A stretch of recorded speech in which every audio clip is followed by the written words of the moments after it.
खुले में सहवास क्यों करते हैं? यह सवाल इंसान के मन में सदियों से बना हुआ है। कुछ लोग इसे शर्मनाक मानते हैं, कुछ लोग मजाक उड़ाते हैं और कुछ लोग इसे रहस्यमय मानते हैं। लेकिन सच यह है कि इसके पीछे धार्मिक, वैज्ञानिक और ऐतिहासिक कारण छिपे हैं। सबसे पहले वैज्ञानिक दृष्टि से समझते हैं। कुत्तों की उत्पत्ति भेड़ियों से हुई है। भेड़िए जंगल में रहते थे और उनके लिए निजी या सार्वजनिक जगह का कोई मतलब नहीं था। कुत्तों के जीन में वही आदत आज भी बनी हुई है। कुत्तों के लिए सहवास एक प्राकृतिक प्रक्रिया है। उनके अंदर इंसानों की तरह शर्म या संकोच नहीं होता। वे अपने जैविक चक्र को पूरा करने के लिए किसी भी जगह यह कार्य कर लेते हैं। सहवास के समय कुत्तों के शरीर में लॉकिंग की प्रक्रिया होती है।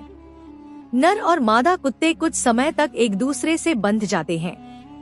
इसी वजह से वे छुपकर नहीं कर सकते और सड़क या खुले मैदान में यह प्रक्रिया पूरी होती है। अब आते हैं फेरोमोन पर। जब मादा कुतिया हीट में आती है तो उसके शरीर से एक विशेष गंध निकलती है। यह गंध दूर दूर तक नर कुत्तों को आकर्षित करती है। इसलिए अक्सर आप देखते हैं कि कई कुत्ते एक साथ किसी एक मादा के पीछे दौड़ पड़ते हैं। अब बात करते हैं धार्मिक दृष्टिकोण की।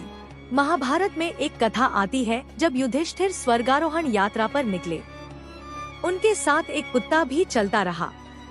अंत में वही कुत्ता वास्तव में धर्मराज यमराज निकला। कहा जाता है कि उसी समय धर्मराज ने कुत्तों को आशीर्वाद और शाप दोनों दिए। आशीर्वाद यह कि वे इंसान के सच्चे साथी बनेंगे और घर घर की रक्षा करेंगे, और शाप यह कि वे हमेशा खुले में सहवास करेंगे ताकि इंसान याद रखे कि प्रकृति और जीवन का सत्य कभी छिपाया नहीं जा सकता।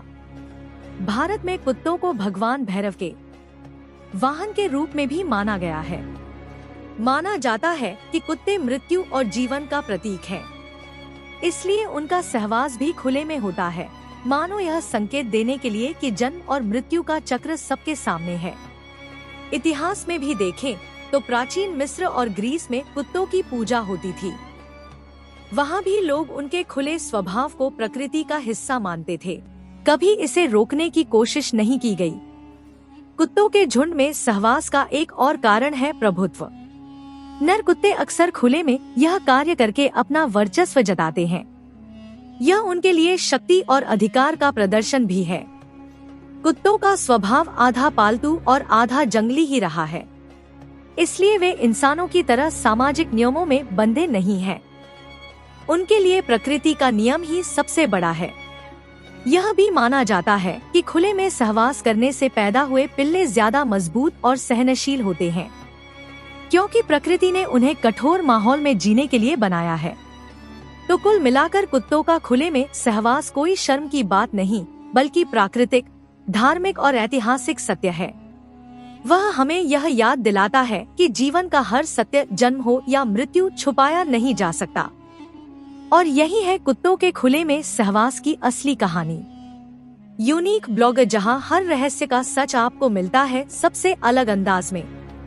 अगर आपको यह वीडियो अच्छी लगी हो तो अभी इस वीडियो को लाइक करें और चैनल पर नए हैं तो चैनल को भी सब्सक्राइब करें। धन्यवाद।